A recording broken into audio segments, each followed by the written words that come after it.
Welcome to Retail Leadership with Steve Worthy, where we go well beyond the corporate playbook to unpack major opportunities, hidden challenges, and critical issues that senior retail leaders face every day. So let's get started right now. Well, Dean, man, welcome to Retail Leadership with Steve Worthy podcast. Man, I am over the moon, super stoked. All of the superlatives, all of those things, when it comes to having this conversation with you today.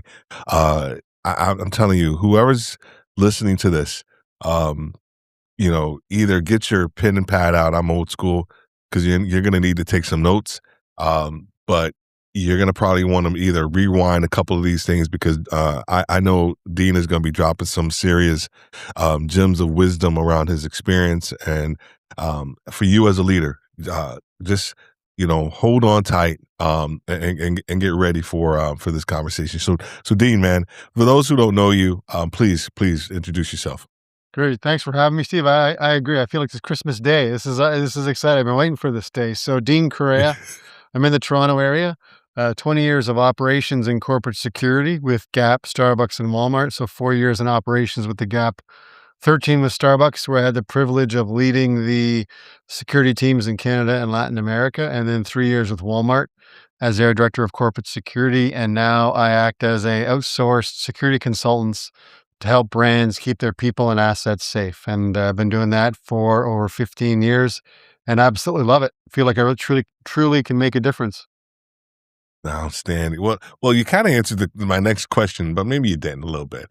So I know you and I we have spoken and shared horror stories of our experience within retail. I mean, they don't outweigh the good. They don't outweigh the great relationships and the great stories that we've had. But you've experienced several horrible incidents, without getting into too much detail. Could you just share some of those situations that you've experienced, how it impacted you? And then I guess the other question is, like, why did you stay? After you go through certain things. Some people may exit stage left and try to do something different, but you experienced certain things and you stayed. So if you can shed some perspective and some thoughts on that. Sure. So two major incidents. One was a triple homicide in a botched robbery. The company that I was working for at the time lost 3 of its employees in that one botched robbery in one separate incident. All 3 were murdered.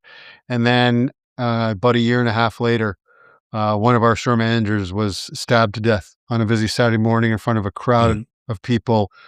Domestic violence situation came in to the store. So I believe I was put on this earth to serve. And once those 2 incidents impacted me, I wanted to make it my mission to help loved ones, because we all have loved ones. I'm a husband and a father. We all have loved ones that we cherish.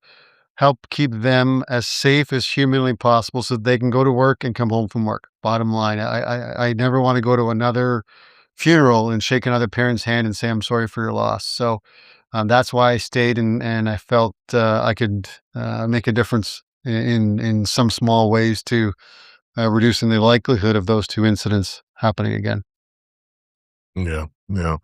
Well, hold on, let me see. I think it seems like you were going in and out, like with your volume. So I want to check the level of your make sure the internet. Yeah, because you're coming in really, really fuzzy too. Okay, I don't know. I turn the volume up here. Is that better? Yeah, well, no, your image is coming in fuzzy. Oh, image. Okay. Yeah, the image is coming in fuzzy. I don't know. I think it'll figure itself out on your end. Meaning that just because it looks fuzzy now, once it's up, there you go. Like once it's uploaded, I think well, there you go. I think it'll be fine. Let me make sure here. Yeah. Yeah, just please. It didn't have anything running in the background. Yeah, no, no. So we'll just continue on, and then my editor will let me know. Steve, Steve, you guys got to record that again. But hope I don't think that's gonna be. I don't think that's gonna be the case. He can edit all this stuff out. So I'll just jump right back in. Sure. Uh, do you- so do you feel like there's like unfinished business like that you may have, right? Since from being in retail, doing all you could there. Um, I liken it to, this is sort of self-serving, but when I was in retail, there were certain things that I could say, and there were certain things that I couldn't say. And now I have this platform. I can say whatever the hell I want, within reason. Um, but I feel like there's a higher sense of freedom that I have within the retail space that I didn't have previously. And I don't want to, deflect and put my own emotional state on you. But do you feel like there's some unfinished business that you probably couldn't get across while you were actually in the retail space that you're able to talk about and deal with now? I wouldn't call it unfinished business because, especially from a safety and security point of view, you can just, there's a new headline every day. It seems it's ongoing business. I think it's an ongoing obligation we all have as Like that. leaders, to make sure that this isn't the most appealing topic, but that it's embedded all throughout and not just after a big incident happens in your store or your region or your city. That it's something that we talk about openly and really ensure that our people feel as safe as they humanly can. And I'll be the one big aha moment that I've had over the last couple of years. And if you're a retail leader and you're not familiar with security, I would challenge you to become a generalist in it because it's being talked about at the board level. And to me, Steve, it's never Mm, happened before. For certain yeah. large retail brands, CEOs to talk about missing results because of shrink, closing stores because of organized crime, unprecedented, Mm, never happened before. So if your CEO is talking about it, and even if your CEO is not, guess what? They're hearing the other CEO talk about it at the board yeah. level. Never Yeah. happened before. It's gonna eventually trickle down to you. So I would challenge all the retail leaders, if you're not comfortable with this, partner with your asset protection team, partner with your security team, tour with them, get them to understand your lens, have you understand their lens, and become familiar because you are going to need to address it because it is being spoken about at the board level. So that's the one of the biggest points of evidence that I would throw to your audience, Mhm. Steve, in terms of it is never going to be finished, because it's getting that kind of visibility, which being in this industry 30 years has never happened before. Yeah. Yeah, and that's a great point, and I'm glad you brought this up because it's actually a good segue to my next question. Um, I I feel the same way when it comes to AI, and we'll talk about AI here in a second. The correlation I want to make is that it's taking place. The conversations taking place in the boardroom, and leaders need to have a what we call over here in Worthy Retail is a valued opinion. It's a perspective on yourself, your team, and the business as it relates to a certain topic.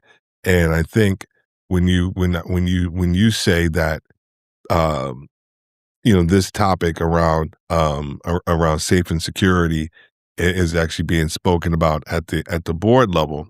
Um, there's a difference between like data, right, and leadership, right? So I know you're big on data, but there's also the leadership component that needs to take place. So when you're talking about these leaders, like how should they address something? Should it be addressed should they like build up their bandwidth on the data stats, but then how their leadership correlates to that data? Like what are some of the things that they really need to know about to actually have a conversation? Let's say the CEO walks into their market, they need to have a conversation. What are some of the things that they need to be thinking about and they need to be able to communicate?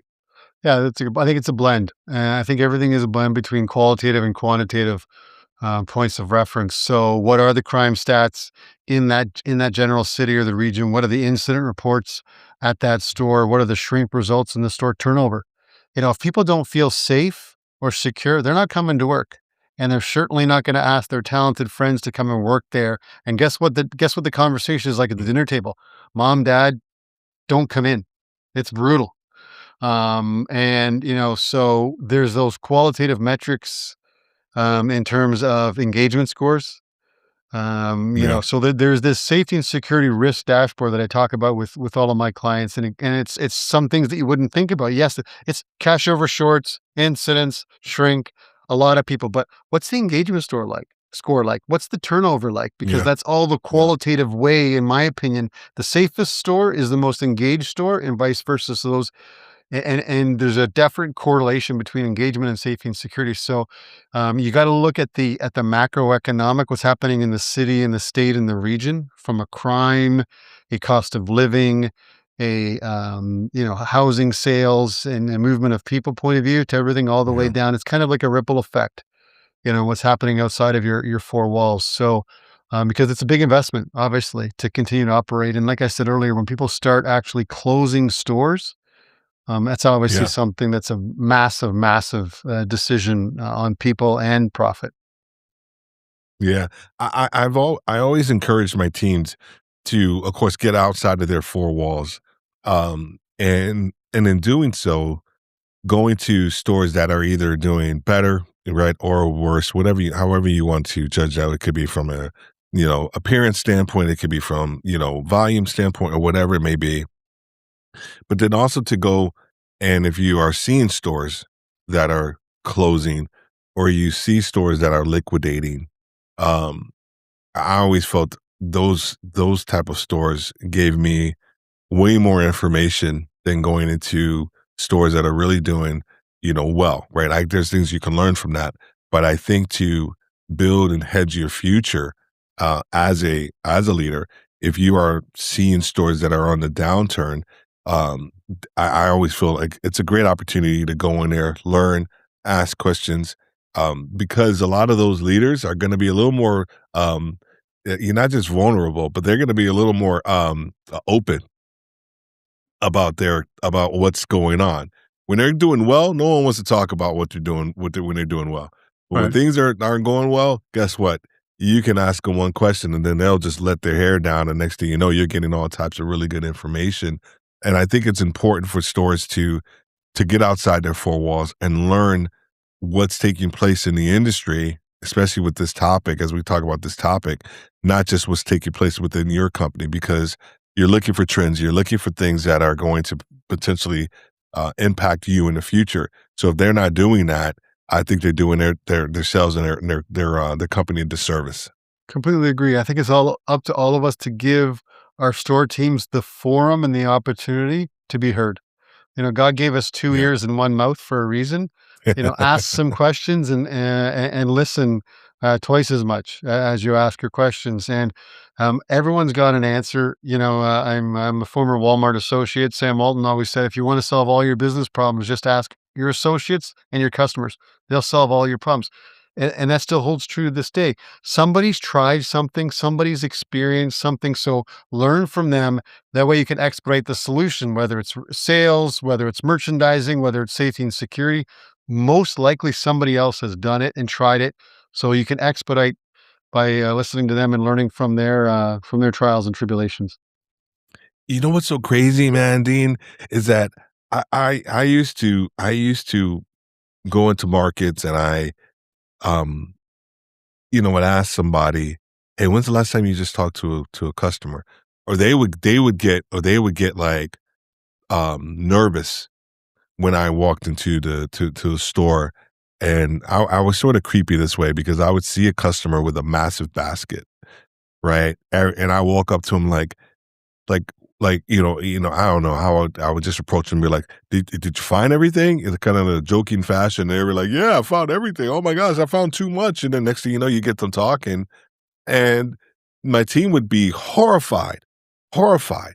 like, oh my gosh, why are you talking to customers? Like, what do you mean? Like, what do you mean? That's how you learn.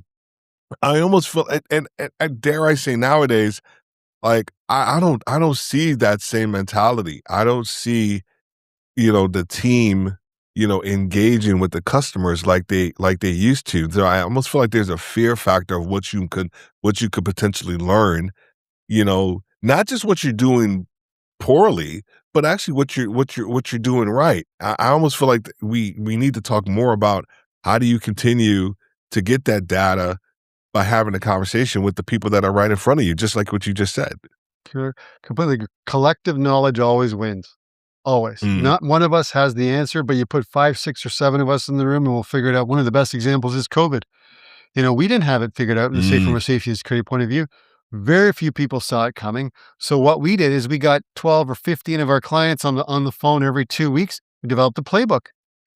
That's the answer. Collective knowledge. yeah, Same sort of thing. Collective knowledge will solve if most problems that any of us face as leaders. So it's up to us to do what we need to do to give people the forum within our organization and learn from others outside of our organization to help move the business along. yeah. I want to ask this question, and I want to start by with the quick story. I think you and I we've already actually um we already talked a little bit about the story where I was with my boss at the time, and we were going into a store. It's a rough part of the town. It is what it is. Like people know that there's different parts of the town, and it's a retail reality. So we walk into the store, and these team members are it's a rough area, right? So they're not easily shook, right? They're pretty tough. So we walk in, and and they walk up to us, and they're having a conversation like, "Hey, Mr. Steve, you know, we're nervous." Like, "What you? Like, what are you nervous about?" Like, I'm, and they're like, "Think there's gonna be a riot later." And we were like, "What are you talking about?" So they show us their phone, they show us social media, all these different things. And thank God we took them and their fear at face value, and we didn't say, it'll be okay. It'll be okay." We took action. We closed the store, and wouldn't you know it, um, 3, 4 o'clock in the afternoon, there was a riot in that city, and they busted into the mall next door. They didn't come. They were, rioters came past Target, um, didn't get into the store. We had barricaded the store, da da da da da. The point that I'm trying to make is it has nothing to do with the rioters. It actually has to do with the fear. And the fear is almost a lagging indicator of like certain things that can happen. But if you don't take it, and as a leader, and if you don't take it seriously, you just gloss it all off, right? You give a poor example. And man, if we didn't pay attention to that dean, there could have been some serious issues that took place that day. And I fear that a lot of companies are not taking the fear factor into consideration when they think about their stores, and how do they actually create circumstances where the fear factor isn't even there. So long sort of story, but I think you and I have talked about this one before. But almost fear as a data point, I think stores are missing out on that. Completely agree. And people will remember how you treat them. People will remember how you lead. One of my best mentors a long time ago said, when there's a critical incident, it's the best time to lead because people will remember that and they will remember how you treated them as a human being because everyone's a human being first and an Yeah, employee of company XYZ second. And that's what they remember. So I would, yeah, as unnerving as it would be when when a serious situation like that happens, lean on others who may have some more experience. Again, inside your company or outside your company, and just show people you care. They don't expect you to be, a super person, but they just want to feel taken care of, psychologically safe and physically yeah, safe, and they'll take care of the needs of the business. But you have to do that as a yeah. leader first to make them feel safe and You taken you care of. you have to, and one of the things that we tend to see within the retail space is this this difference between, Ivory Tower HQ and the field, right? And how they see the problems differently. How are you helping companies, bridge that gap, right? Because how they may see, I know that you said they're talking about it in the boardroom, but from a field standpoint, they'll probably be like, well, it's about time. You know what I mean? It's just the reality of how the field, thinks. It's like we've been screaming this from the rooftops. And yes, we're glad that you're talking about it now. But how are you helping, companies bridge that gap from the data shareholder, earnings per share, we're losing profitability standpoint to the reality of could be life and death. Doesn't have anything to do with like that monetary aspect that you guys are talking about. Yeah, and I think there's no cash registers at your home office. You got to be in the stores. You See, got so you. hold on, man. So now you got to say that again. You got, please. Oh, you got to say that again, and everybody, please listen to what Dean just said. There are no cash registers at your home office. You gotta work. You gotta get into the stores and work in the stores. That's it. Bottom line. You gotta, if you want to work on the business, you got to work in the business. And what I used to do with my team, and I encourage my clients to do that, is make it a performance objective. Store Mm, tours, working in the mm, stores. We used to work the toy aisle at Christmas. We used to work behind the barista stand during Frappuccino season. So, and that's how most of your nuggets. I'll give you one example. In one of the companies I worked with, we decided to reduce our robberies. We would move the safes to the front of the house, and mm. we knew that would work because Yeah. we'd worked in the stores. Because then, if I have to force you to open the safe against your will, I have to do it in the front of the house versus do it in the back of the house, where guess what, Steve? There's a door. There's a back door Yes. that I'm covered. There's a door I can run out after I rob you. Reduce robberies 80%. And Mm, bouncing this idea before we made a multi-million-dollar physical security equipment investment off of our store partners first, won the day. And we wouldn't have done that if we hadn't been there. You want to learn about supply chain security? Go do a ride along with your transport and logistics people. They'll tell you yes. everything you need to know. So I think it's critical that we really stay in tune with the business, and it also from an attraction and retention of talent point of view. That's how I first got into security. I was a store Mm, manager. My loss prevention director came by. I didn't know anything about loss prevention. I asked her a number of questions, bugged her and bugged her and bugged her. She said, "Do you want to come and tour with me?" Came and tour with her, hooked. But had she not been in the store, I wouldn't have really got exposed to LP. So, it really helped me from a career pathing and attraction and retention of talent point of view. And I've carried that forward and made that recommendation forward as well.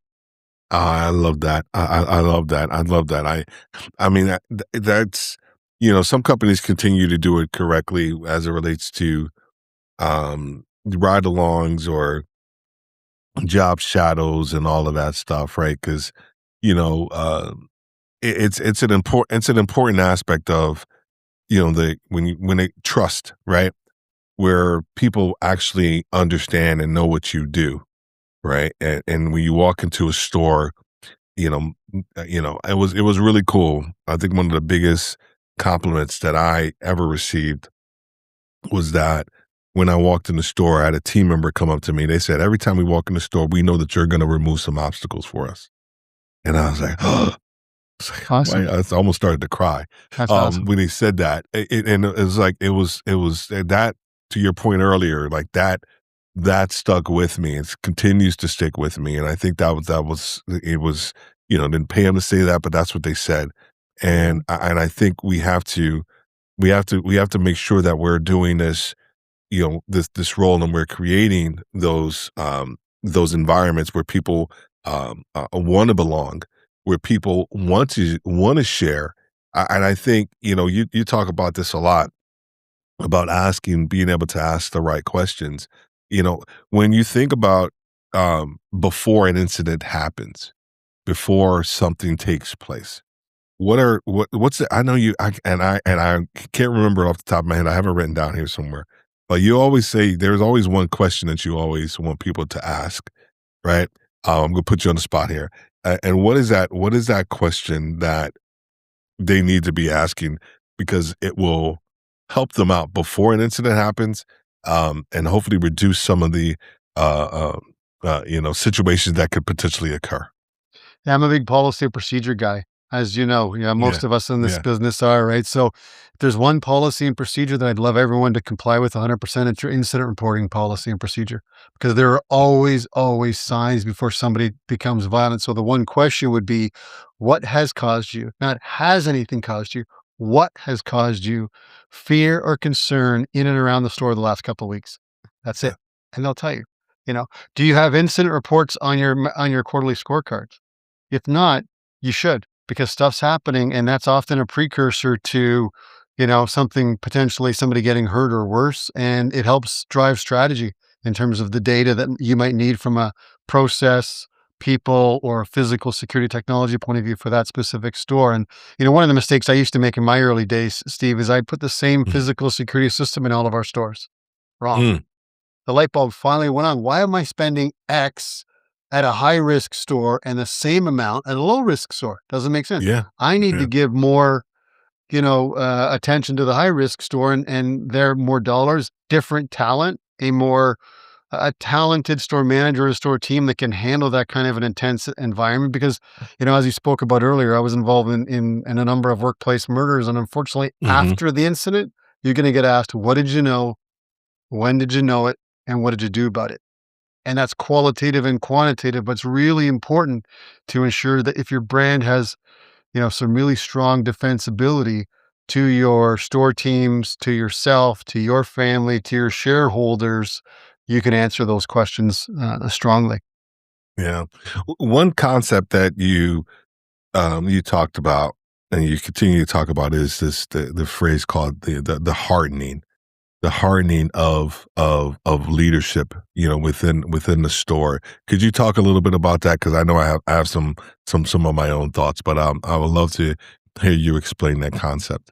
It happens. It happens. I mean, I was a victim of it when I was a store manager for many years, and you're in a store, it's risky, homeless people, organized crime, whatever it might be. You become hardened. You don't think, oh, it's Dean's off his medication, Dean's under the influence of something, Dean's having a bad day, so I'm not going to fill out an incident report. I'm not going to tell.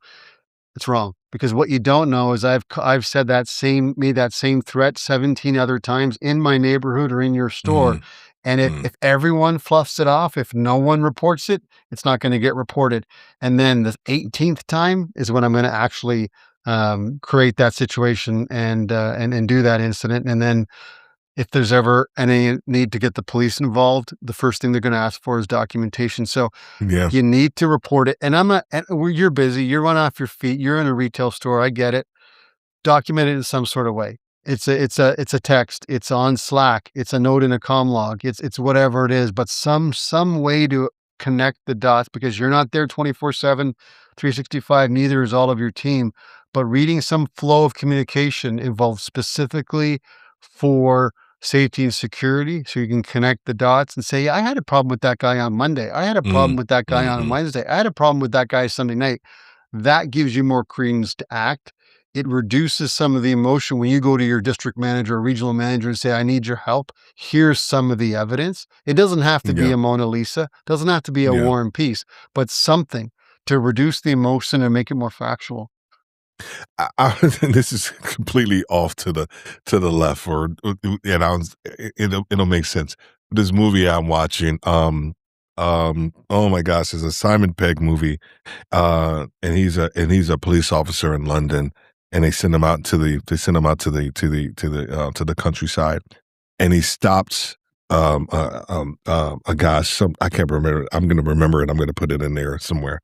But he stops a person, and the person is just talking to him about the incidents. They basically were speeding, and he stops them, and he flips open open this thing, his notebook, and the guy's talking to him, and he's just writing, and the guy's like, "I'm so sorry, officer, da da da. This is the thing," and then he's just writing, and he says, "What are you doing?" "I'm writing down everything that you say," and he says, "Well, I apologize." He said, "I apologize." And he writes it down, right? And it was just interesting because the guy, over time just started to just pretty much like confess, like, "Okay, I was speeding."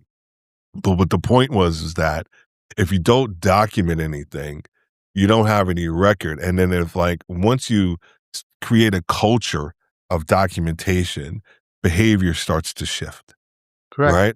You know, Yeah. and if you don't do that, people feel that they can get, oh my God, oh Dean, come on, man. I was just late this one time, or this is just my one time. I'll give you a personal story. This was when I was a store manager years and years ago, and there were double doors. I don't know, man. I know you and we've Yeah, exchanged so yeah. many different stories. Did I tell you the story?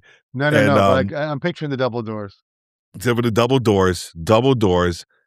I'm closing that night. It's my responsibility. I have another team leader that's closing with me, but they're checking the back of the house. My job is to check the front doors. Da da da da. Da. So there's four. There's four doors. I check one, check two, check the third one, and then I walk through the fourth one without checking it. It's closed, but I didn't lock it. So I leave that day, and I come back the next day. My security guy, his name happens to be Steve. He said, hey boss, you got a second? And I was like, yeah. He said, yeah, well, you missed your door last night. And I was like, what are you talking about? What are you talking about? And he showed me the video. Probably shouldn't have showed me the video, but he showed me the video. And I was like, and I saw myself walk right through that freaking door. I was like, I can't believe I did that. I can't believe I did that. I said, all right, so what do you got to do? So what you got to do? We got on the horn, called my boss, told my boss about it. In those days, it was what they called, well, you already know this, it was a final. It skipped everything, went right to a final. So basically, if I did anything else, I was pretty much fired.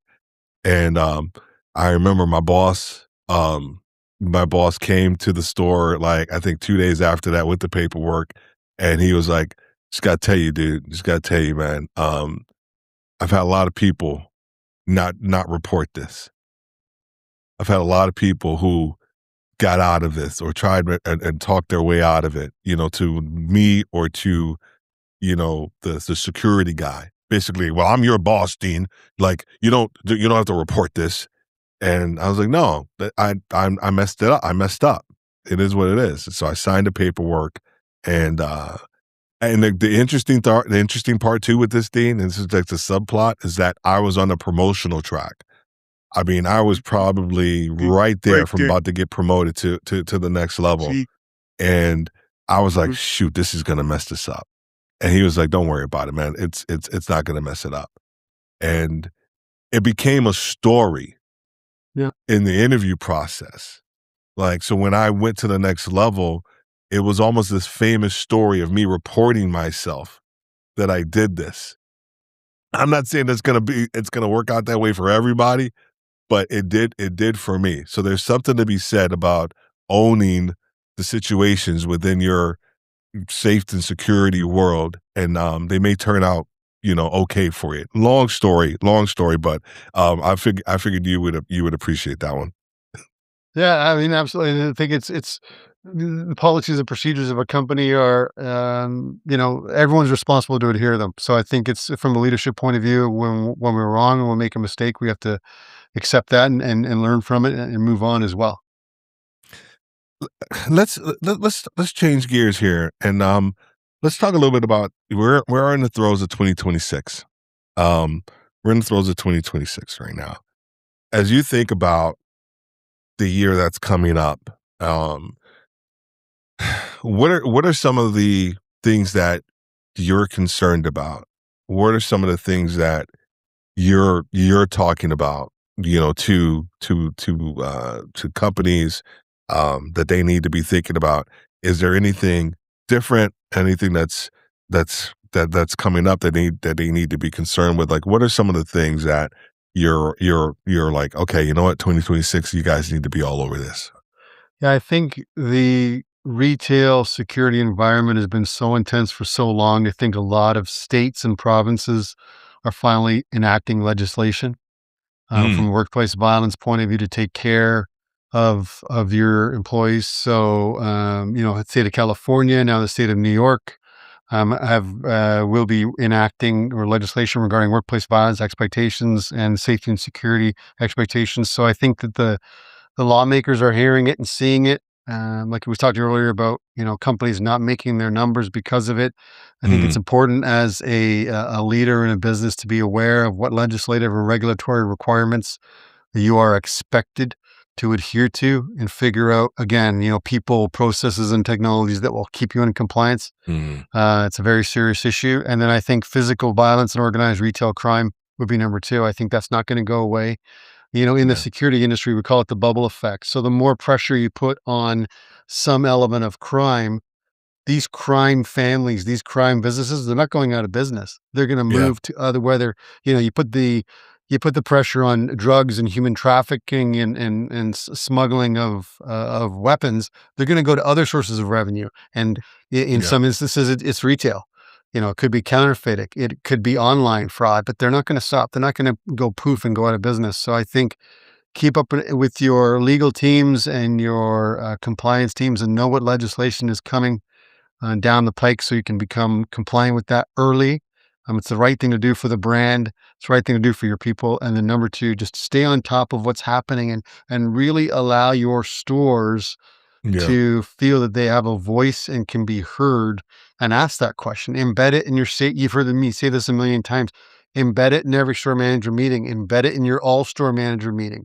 What yeah, has caused you fear or concern in your store in the last couple of weeks? Talk about it at every huddle. Talk about it at every tour. You talk about sales and merchandise. If you missed a shipment, that's a big deal. People are, yeah, get all up in arms. Or if you miss your labor yeah, percent by 3 points, that's a big deal. That's a conference call.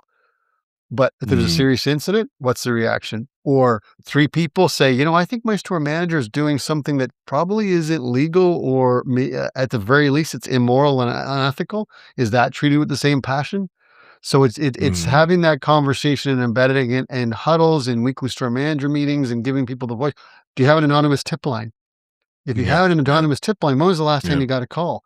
I had a client last year, they're paying over 5 figures for their anonymous tip line. So I'm doing an assessment, Steve, and I say, let's call it. And she says, well, what mm. do you mean? So let's call it right now. I said, I can I call it and we'll see how long it takes for Yeah, it to get to the right party or group. I called it, never went anywhere, Steve. wow, The people that are supposed to receive it are old, or they're old employees. Number hasn't been updated. Never happened. So that's problematic from a whole point of view. Not an mm, ROI. You're not getting it. Imagine somebody in the field, a distribution center, called this yeah, hotline 7 times and thinking, "What? Nobody. They obviously don't care. I'm out of here. I'm quitting." So there's all kinds of, like, if you're not getting your anonymous tip line, if you're not getting incident reports, look into it. Because again, what did you know? When did you know it? And what did you do about it? These are all tools that you can use. yeah. How do we normalize this though? And maybe this is why you're here, and this is why you have this calling on your life because it's not normalized, right? It's the after effect, right? Either whether even shrink, right? It's always the after effect, and then we do there. Everybody gets the number, and then everybody gets all up in arms about it, and then Mhm. you have this. Um, you have this sort of shrink party, right, for 2 or 3 months, right after you get the number, and you start you start doing operational changes, you start looking at personnel, you start doing all these other things, Pops. right, and Somebody and do it's it. but then it And it tails tells. off, right, it You tail can tell. it goes away, right, and then you get the field, AP, right, AP, BP, AP business partner, that comes in and they do their, assessments, and a lot of times we would see them coming to stores and we're like, "Oh, shoot," like, the people think somebody's in trouble, right? Where they're just doing their safe and secure, assessments and things like that, and it's not normalized. It's not there's here's what I think. There's this sense of like, um, of like, "Oh my gosh, someone's gonna catch me doing something wrong," right? And I almost feel like, a lot of companies and even, stores and markets, they don't normalize it subconsciously because they feel that safe and secure has the job of finding something wrong. When they do, of course they do, and they should, right? But it almost like, I don't want to comply. I don't want to give you any more information because I don't want to be found doing something wrong. Am I off like my kilter with that, or your thoughts? In some brands, and again, I think there has to be that Yeah, blend where that asset protection team works in the stores, gets to know people. I also found that to hire whenever, I talk to my clients about bench and trajectory and workforce planning. yeah, When was you need to cross pollinate? When yeah, I was yeah, when I was with the previous brands and I wanted to hire somebody into my team, I looked at operation. When my team felt they hit the ceiling, I'd talk to operations or HR. It's great for the enterprise. You yeah. deputize somebody as an AP partner. If I wanted somebody who really knew asset protection, and it was an operator, they knew every nook and cranny. So to bring an operator into my team and to have one of my team go into operations or HR logistics, it's a win for the organization. So I think that there's all kinds of different ways that you can break down that stigma, and it's being fun. It's something as simple as serving lunch, Yeah, or serving yeah. pizza or whatever it is at the home office, or, at the store manager meeting, or the regional manager meeting, or whatever it is. So I think it's part art, part science. And I think some of the biggest wins that I've experienced, with clients and when I was with the companies I work with are incidents. Mm, mhm, It's different than ambulance chasing, but incidents are gonna happen. No company's, immune from it. So how are you acting respectfully and aligning with the mission during an incident, making people feel like they're the number one priority? It's not about the dollars, it's about them. And mhm, how are you treating them? Because some people during an investigation, as you know, Steve, are you're talking to them for information, and you're talking to them because you're interrogating them. Big difference, because mhm, you think they've mm. done something wrong. Great point. So some of that branding as a asset protection team, as a security professional, comes, inside of an incident as well, and you got to think of what the message is and how you're behaving in that way too. Oh, such a great point. That's such a great point. There is a difference there, and I don't think that that is highlighted enough, that there is a difference there. A couple things, one more thing before we ask you like a closing question. I couldn't get you out of here without talking about AI. And right, we hear about it, so much within the retail space in so many different areas, so many different aspects, and all of that. So when I knew we were going to have this conversation, I said, I got to ask him about AI and as it relates to assets protection and what's being done. How are they utilizing it? And so just go to town. Give me your thoughts on around AI and what you do and and how you're, um, having conversations about it. Yeah, I think it's here, and it's going to, my long-term belief is it will create more jobs than it eliminates. Just like the Mm, guy, and we have to figure out how to partner with it and embrace it. In the immortal words of Ronald Reagan, trust but verify. Right. So mhm, that's the question that we're grappling with in security, is how far do I let AI take it before the human intervention? And the answer is, to me right now, is if there's a task that doesn't involve judgment, let AI do it. I'll give you an example. Getting a mm, new badge at a home office, deleting a badge at a home office, a false alarm in a certain area of the home office. AI can do that. Analyzing some shrink numbers, but putting an incident report or an alert out to a district about an organized crime gang. AI can do 80% of that.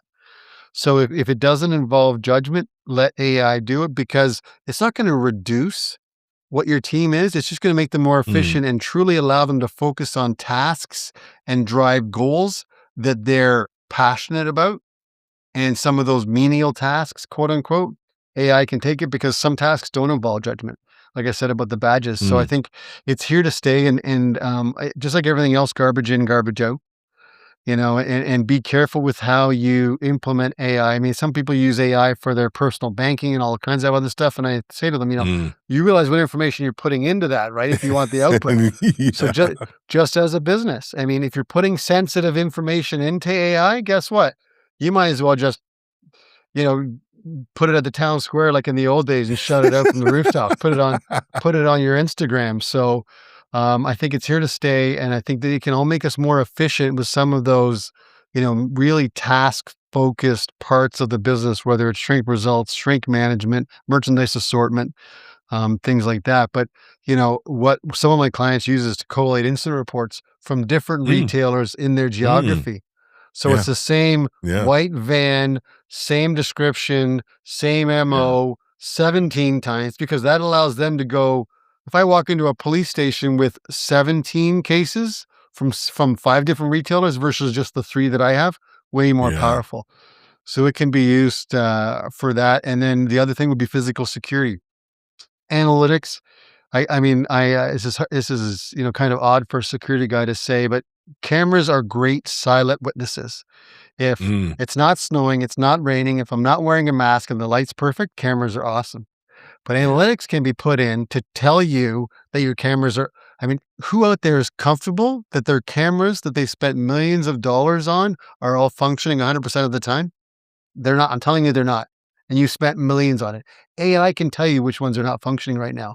And you don't have to wait until there's a serious incident in your parking lot to find out that Mr. Worthy is going to sue you, because guess what? He took that violent offender to the camera because he thought there was a protection of care under that camera, and now it's not working. Not a good situation to be in. So AI can drive a lot of camera analytics to tell you which ones are not working, and also from a retail point of view, slip, trips, and falls, mm, customer not present, but the till being open, all kinds of analytics. Even from a merchandise point of view, a lot of my clients will work with the camera to say, okay, 27 people went down aisle 6, only 6 picked up some merchandise. yeah. Maybe you think about your merchandising. What's on the end cap? What's the signage? Why are people not attracted by this promotion? So work with your asset protection team to work and figure out how to utilize camera analytics, both from a people protection point of view, but also to drive margin. Yeah, what something just came to mind.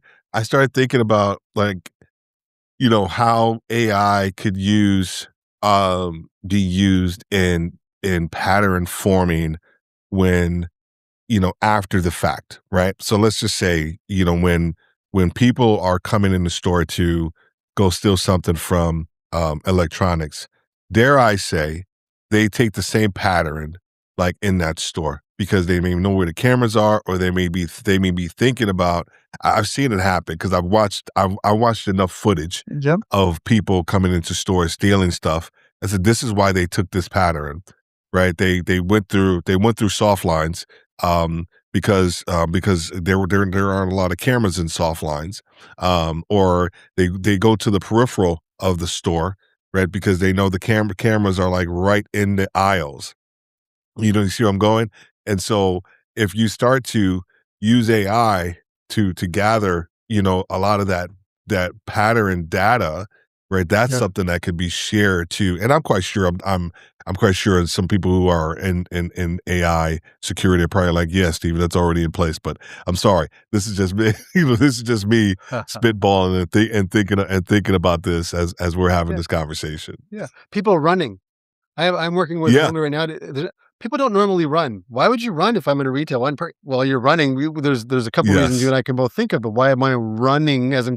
So all kinds of analytics that can be in there to determine, a dock door going open, but no truck Yeah. present. Why would that ever happen? So there's Yeah. all kinds of AI analytics that you can work with your AP team on to help your margin and your protection of assets and people as well. For sure, I think it's here to stay. We just got to embrace it. Just like the guy that sold the horse and buggy and didn't think this car thing would work out, Yeah. and he kept selling horse and buggy. He didn't last in business very long. It's here, and it's going to help us be more efficient. And something else that I'm learning about AI is it's not going to make life simpler or less slow. It's going to make us Mm. all busier, and we got to really realize that now. It's not going to be like I'm going to put my foot on my up on my desk, Steve, and AI is going to take care of everything for me. No, no. Guess No. what? You're No. going to become busier because the expectations are going to rise. Yeah. No, that's awesome, man. That's awesome.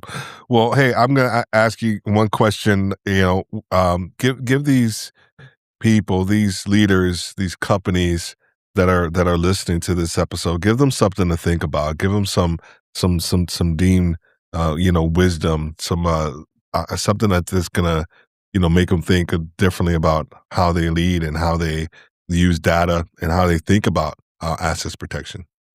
I would just ask you to really realize that, your people are number one, and in true servant leader fashion, ask them how they're doing when you're interacting with them in every shape or form, and just ask them how, has anything been happening in the store that's caused you fear or concern lately? Have that one question on your engagement surveys. Do you feel safe in your store?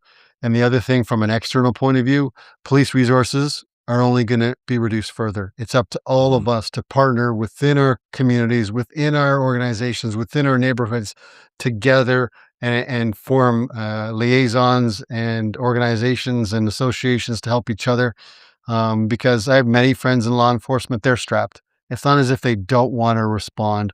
Right. They just have competing priorities. So it's up to you as an organization. And like I said off the top, when your CEO is talking about missing results due to crime, it should be something that you're strategizing about all the way down to the store level, and speaking about in terms of how they can impact.